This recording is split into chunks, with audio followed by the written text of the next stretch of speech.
नमस्कार, times of Swaraj में आप सबों का स्वागत है। मैं हूं संतोष सिंह और आज हम टाइम्स ऑफ स्वराज में बात शिक्षक बहाली में अनियमितता की करने जा रहे हैं। हाँ, उस अनियमितता का जिसको लेकर पिछले 2 साल से हाई कोर्ट में तारीख पर तारीख मिलता जा रहा है और सरकार किसी तरीके से चाह रहा है कि इसको खींचते रहे। हद तो तब हो गया कि एक तो सुनवाई नहीं हो रहा था और सुनवाई पर जब आया तो एगो सिंगल बेंच के जज साहब इस पिटीशन को इसलिए खारिज कर दिए कि इसमें जितना फर्जिया सब है जिसके बारे में आप किए हैं कि उसका योग्यता सही नहीं है, डिग्री सही नहीं है, उसको आप पार्टी क्यों नहीं बनाए? अब लीजिए। अरे भाई, जितना फर्जी है भाई उसको पार्टी कैसे बनाएगा? इसी आधार पर खारिज कर दिया। चलिए समझ सकते हैं कि क्यों खारिज हुआ हो। जब पूरा सिस्टम फर्जी वाले के साथ खड़ा हो जाए तो कोर्ट क्या करेगा? वैसे ये तय मानिए कि जिस तरीके का एविडेंस है और जिस तरीके के साक्ष्य के साथ बिहार के छात्र लड़ाई लड़ रहा है, जाएगा मामला सुप्रीम कोर्ट। जरा यही होगा ना, जहाँ होगा जहाँ तक जाए। न्याय मिल गया तो मिल गया। वैसे आजकल तो न्याय मिलना बहुत मुश्किल है, लेकिन हाई कोर्ट के डबल बेंच ने उस याचिका को स्वीकार कर लिया है और कल सुनवाई होनी है। मतलब लिस्टेड हो गया है, एक्टिंग चीफ जस्टिस के बेंच में ये सुनवाई होनी है। और ये मसला क्या है सो जान लीजिए। टीआरई 1 में लगभग 9,000 से अधिक ऐसे शिक्षक बहाल हुए हैं। 9,000 से अधिक शिक्षक जो फॉर्म भरने, जिस समय में फॉर्म भराया टीआरई 1 का, उस समय एसटीईटी का फॉर्मों ने भराया था और 2023 में उसको फॉर्मों भरा गया। मतलब परीक्षा के तारीख निकलने खत्म होने के बाद सीटेट का फॉर्मों भरा गया, सीटेट का परीक्षा भी हो गया और ठीक बीपीएससी के रिजल्ट के दौरान उसका रिजल्ट भी निकाल दिया। बहुत खेल हुआ था ऊपर लेवल पर, क्योंकि वैसे तो 2019 में ही हुआ था परीक्षा।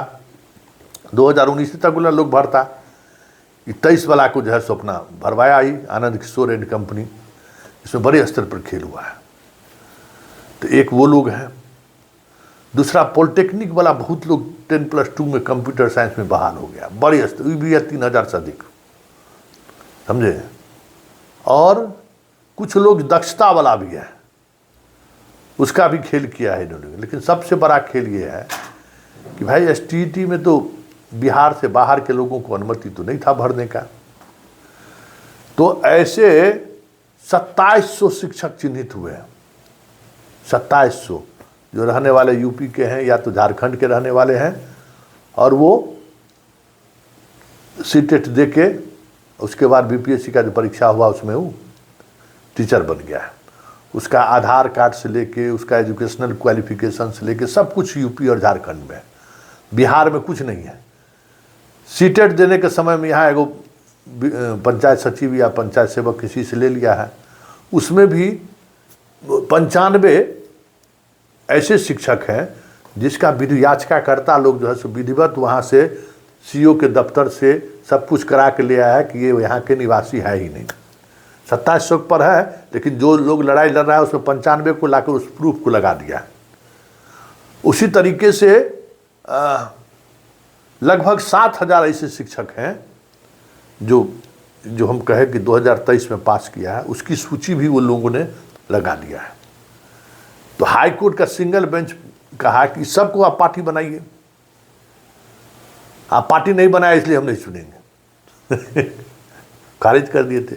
अब सेकंड बेंच पे सुनवाई होना है। आज लिस्टेड हो गया, कल है। हालांकि कल सुनवाई होगा कि नहीं होगा ये कहना मुश्किल है, क्योंकि जो सीरियल नंबर है वो काफ़ी पीछे है। लेकिन लिस्टेड हो गया है तो इस सप्ताह में कभी भी इसकी सुनवाई हो जाएगी, ऐसा एडवोकेट को कहना है। मतलब बिहार भी जो है सो बंगाल के नक्शे कदम पर बढ़ गया है। और ये तय मानिए कि जिस स्तर पर खेल हुआ है और जिस तरीके से सरकार इस खेल को बचाने में लगी हुई है, बढ़िया है, लड़ गया है। हम तो बड़े खुश हैं। अच्छा है निशिकांत दुबे जैसा और सांसद लोग सुप्रीम कोर्ट हाई कोर्ट को गरिया दें। इस सब का भी चरित्र गिर गया था, सब सरकार का चम्मच हो गया था, जो सरकार कहेगा वही करेगा। ठीक कर रहा है गाली एकदम, दोनों में अगर हो जाएगा ना 36 का आंकड़ा सांप नेवला वाला, पब्लिक को राहत हो जाएगा, एकदम पब्लिक राहत में आ जाएगा। नहीं कोर्ट कौन जाता है, ये सरकारें के खिलाफ लोग जाता है ना। आज कोर्ट थोड़ा रुख करा कर ले, बिहार का को बहाली टिकेगा है? जिस स्तर पर खेल हुआ है एक भी टिकेगा। एगो अभी हाई कोर्ट किया ना, बा लीजिए विद्यार्थी सबको 95 को विद्यार्थी को जो है सो फोटो सहित जारी कर दिया कि लोग चोर है। अरे बाप रे, सबसे बड़ा साधु यही है। मैं तो क्या इसके बदले में कोई और परीक्षा दे दिया है, तो पकड़े क्यों नहीं सेंटर पर कि बदले में दूसरा कोई दे दिया, बाद में कैसे पकड़े? जब कोर्ट पूछा कि आधार क्या है, एआई के माध्यम से पकड़े हैं। एआई आपका एजेंसी है क्या? क्या पुलिस से जांच कराए हैं, एफआईआर दर्ज किए? तो ना, सबको निरस्त कर दिया, जाइए। तो ये जो बीपीएससी जितना खेल खेला है, वो अगर हाई कोर्ट और सुप्रीम कोर्ट अगर थोड़ा ठीक से सुन ले ना, बैंड बज जाएगा, बैंड बज जाएगा, कहीं चेहरा दिखाने लायक नहीं है। एगो है ना 70वीं बीपीएस वाला सुप्रीम कोर्ट पहुंच गया है ना, पहले दिन के सवाल में पसीना छूट रहा है कि कोचिंग वाला से कौन सी का 60 गांठ था आपका, है? पहले दिन जो है सो पसीना छूट गया है। इसलिए बढ़िया है। और सांसद सब जो है ना गरियावे, हाई कोर्ट के चीफ जस्टिस, सुप्रीम कोर्ट के चीफ जस्टिस के, हाई कोर्ट के जज को खूब गरियावे, जनता को राहत मिलेगा। अब देखना यह है कि जो अब सुनवाई होगी, हालांकि बीपीएससी वाला में तो बहुत निराश हुआ छात्र, जो जजमेंट आया जिस तरीके से लोग निराश हुआ। लेकिन चलिए, कहाँ जाइएगा, न्याय मानने के लिए वही तरीका है, और तो कोई तरीका है नहीं। लड़ते रहना है, लड़ाई लड़ते रहना है।